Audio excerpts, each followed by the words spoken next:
I hope this video finds you well. Today we are solving LeetCode number 209, minimum size subarray sum. So we are given an array of positive integers, as we can see. And we're also given a target in addition to this array here. And the idea is to return the length of the subarray whose sum is greater than or equal to the target. So, of course, we can imagine many subarrays whose sum is greater than or equal to the target, but we actually want the subarray whose sum is, we want the length of the subarray which is the smallest length, the minimal length, right? So out of all of the subarrays which satisfies the condition of having a sum that's greater than or equal to the target, we only want as an answer the array out of that set of arrays with the smallest length. So the array 4, 3 in this case, we can see is of length 2.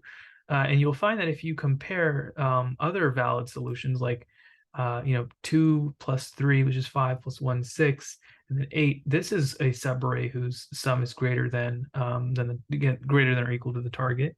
But we haven't included it as an answer. The output is 2 because there exists another subarray whose length is smaller than the array of another subarray whose sum is greater than or equal to the target. So we're looking for the smallest length subarray whose sum is greater than or equal to the target. So I'm going to have basically just the standard sliding window components. We're going to have a right and left. They're both going to be positioned at the beginning of the array. So, so they're going to be initiated to 0. And the idea is that while r is less than nums.length, so this is essentially assuring that we allow r to touch each and every element within the array. And then, of course, r moves up as well as we move through this array. And while we move through the array, we actually have to build a sum. So this sum variable can be declared at the top, and sum will equal the sum plus nums of r. So essentially, I mean, this whole, so if I, at this point, if I returned sum, I would get the sum of all the elements within the array, because r is at the very far left, the sort of the head of the array. Left is also there, but it's sort of inconsequential in this case. And then sum, right? So while r is less than nums.length, r keeps moving up and it keeps adding what it references to the sum. This is called the accumulator pattern. However, but between calculating the sum and between incrementing r by 1, we actually want to essentially contain some logic that will help us solve this part of the problem, which is return the minimal length of a subarray whose sum is greater than or equal to the target. So you could say, okay, well, if the sum is greater than or equal to the target at any given point, well, what would we do in this case, right? So like, let's say, we're adding 2 and 3 and 1 and 2, we get 8. The sum is finally greater than or equal to the target.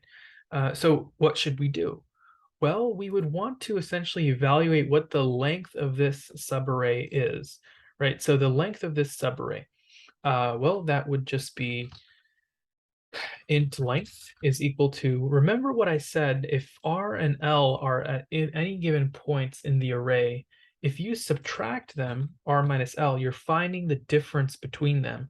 And then if you add 1, you are essentially addressing the fact that the array is offset, the indices are offset by 1. So in order to find the length between any 2 points on anything, you calculate the difference, and that should be sufficient for those real world examples. But in this case, since our indices are offset by 1, it starts at 0, not at 1. We have to actually add 1 to take that into account. And then here we could say, well, our answer, right? So I'm going to say our answer. If the answer is, or if the length that we have found right now is less than the answer. So we're assuming that the answer for any given point, as we're moving through the array, we're assuming that answer contains the subarray so far, whose length is the smallest out of all the other subarrays, which also add up to the target, or it's greater than or equal to the target. So if the length is less than the answer, then the answer should be declared as the length. Okay. Now, whenever we sort of do this, right, if this is a common pattern. Whenever we do this, if the length is less than the answer, or if x is less than y, we actually want to have our answer as integer dot max value. So what this does for us is it allows us to essentially have answer as the highest value in Java.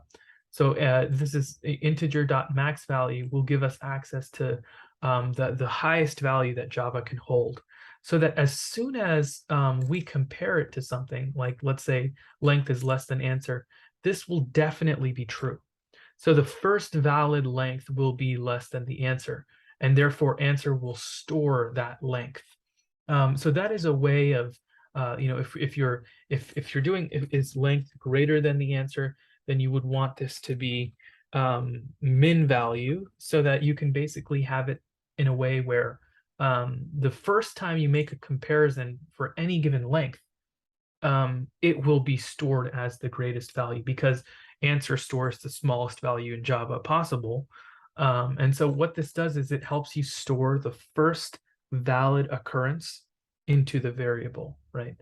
In this case, it's max value, right? Because we're going the other way around. We're going to store the highest value in Java in answer, and then when we compare, is the first length less than the answer? Well, it will be, of course, and that's how we start our comparisons, right? So answer is equal to length, right?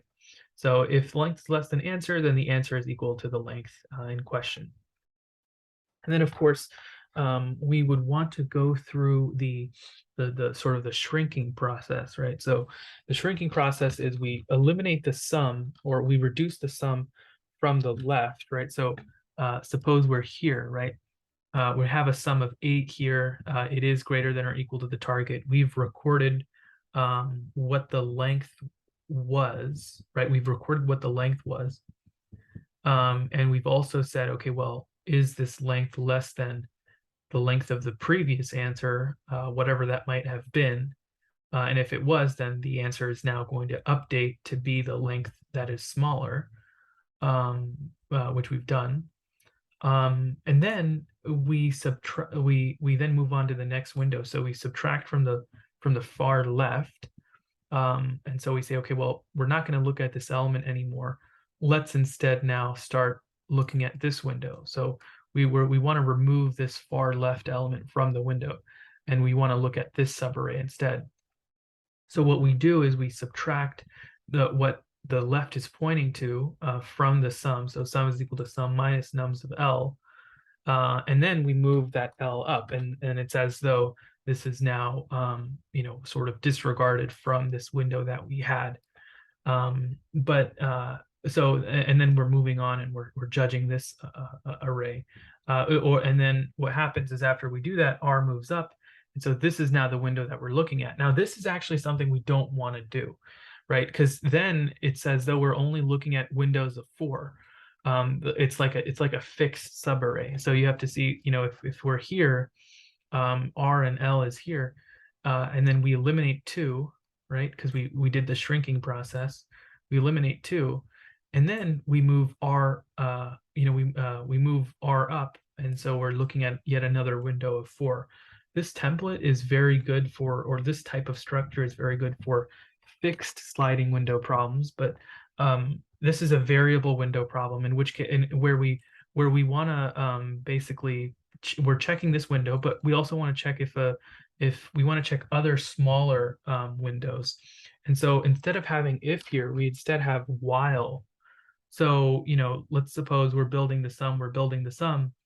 And in fact, here is actually a good example. We're building the sum, and we hit a place where the target is greater than or equal to, or the sum is greater than or equal to the target. Here it's 4, the sum is 5.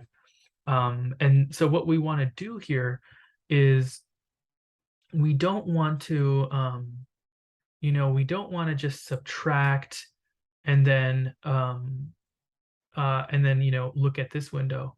Now we want to subtract the 1 off, but then we want to also look at this window.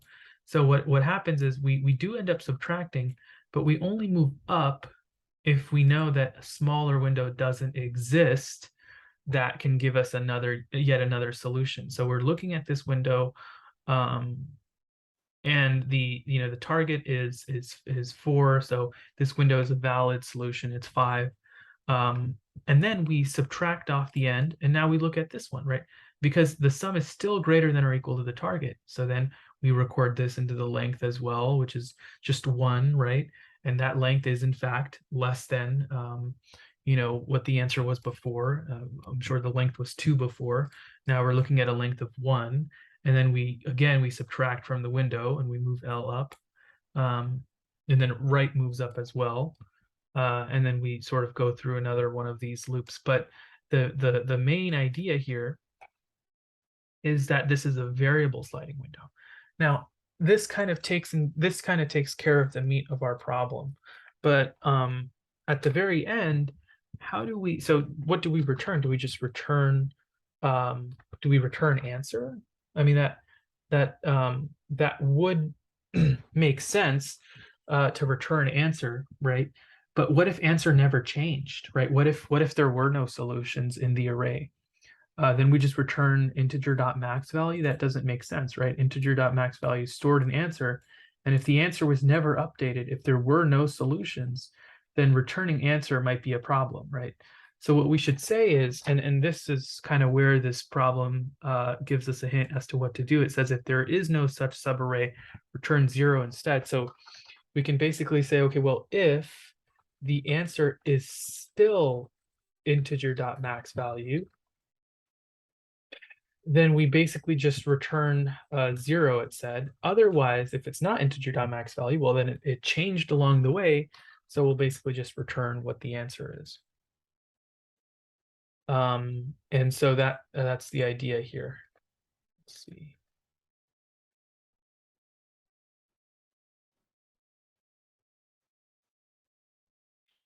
And it seems as though, let's see, else return answer, right?